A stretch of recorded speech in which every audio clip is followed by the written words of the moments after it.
सरल भक्ति द्वारा आप परमात्मा को पा सकते हैं। परमात्मा आपके बहुत करीब रहते हैं। यदि आप सरल भक्ति करें तो परमात्मा आपको मिल सकते हैं। मैं बृजमोहन सूरी स्वागत करता हूं आपका अपने इस चैनल में। आज मैं आपको बताने जा रहा हूं कि सरल भक्ति करके आप परमात्मा को अति शीघ्र प्रसन्न करके पा सकते हैं।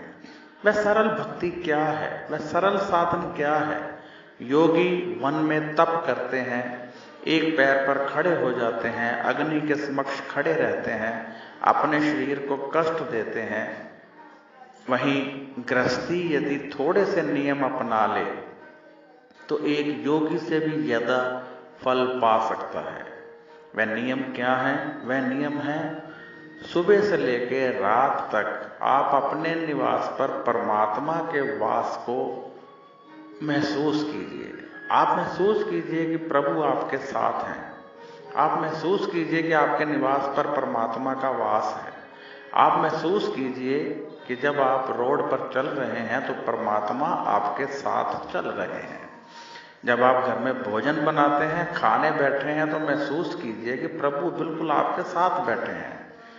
तब आप शुद्ध भोजन करेंगे। जब आप रोड पर चलते हुए महसूस करेंगे कि प्रभु आपके साथ हैं तो आप किसी का अनादर नहीं करेंगे और पॉजिटिव वाइब्रेशन आपको सदैव मिलेगी। और आपको बता दूं कि परमात्मा आपके साथ ही चल पड़ेंगे।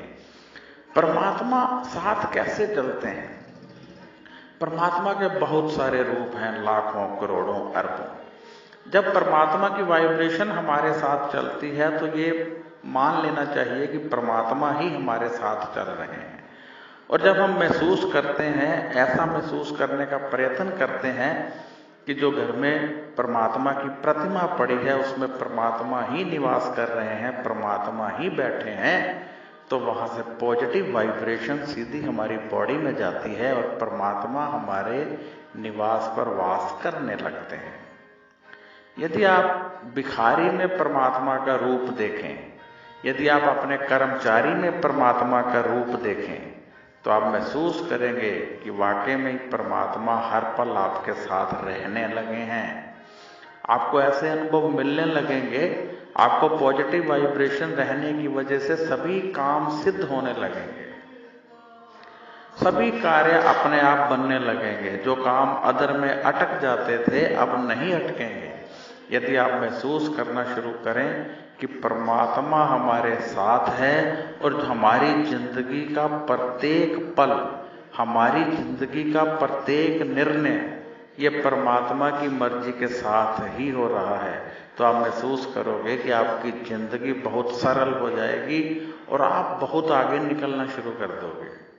भक्ति करने के लिए किसी विशेष स्थान की आवश्यकता नहीं है।